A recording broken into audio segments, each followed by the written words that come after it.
الحاجات الجميلة اللي أنا عرفتها وما كنتش أعرفها أبدًا عن الفنانة تحية كاريوكا الله يرحمها، إنها لمّا اتسألت في إحدى الحوارات زمان خالص كان سألها الإعلامي طارق حبيب، قال لها: "مدام تحية لو تم توجيه ليكِ دعوة من إحدى فناناتنا الكبار زي هند رستم أو فاتن حمامة أو نادية لطفي، تحبي تروحي لمين وتلبي دعوة مين؟" ردِّت تحية كاريوكا بُص من غير تفكير ولا تردد، على طول أول ما سألها السؤال راح ردِّت على طول وقالت: "هاروح لشادية." فطارق حبيب يعني قال لها استغرب أوي إن هي ردِّت بسرعة كده واختارت على طول من غير تفكير، فقال لها: "ليه يا مدام تحية، اشمعنى شادية يعني؟" فراحت ردِّت رَد جميل جدًا، قالت له إيه،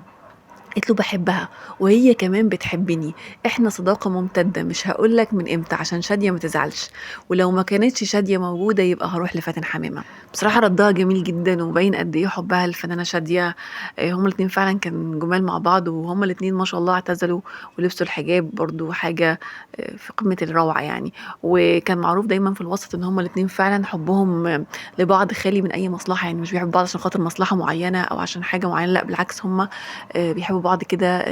كنوع من الجدعنة والصداقة الجميلة، فدايمًا عشان كده دايمًا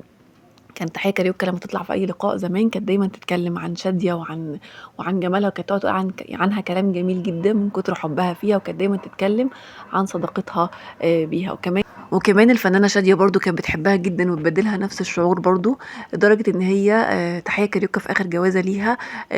زوجها ضحك عليها وخد كل الفلوس بتاعتها، ما كانش معاها فلوس تمامًا نهائي، فشادية اتكفّلت بكل المصاريف بتاعتها، فمن كتر ما هي فعلًا يعني كانت بتحبها جدًا،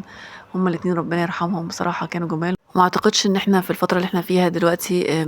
في الوسط الفني في ناس ممكن تكون بتحب بعض كده ومخلصة لبعض كده زي شادية وتحية كاريوكا أو زي الناس زمان عمومًا، كان فعلًا في الوسط الفني بيحبوا بعض جدًا وكانت صداقتهم قوية عكس دلوقتي، فلأ بصراحة حبيت جدًا الحوار ده لمّا سمعته، انبسطت جدًا، جدًا، جدًا